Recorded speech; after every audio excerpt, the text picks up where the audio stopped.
பிறப்பும் இணைந்திருக்கும் சொந்தம் இந்த சொந்தமம்மா வாழ்விருக்கும் நாள் வரைக்கும் தஞ்சமுந்தன் நெஞ்சமம்மா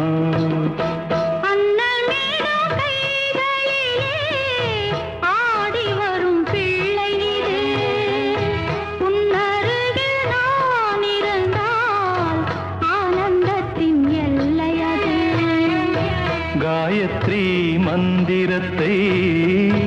உச்சரிக்கும் பக்தனம்மா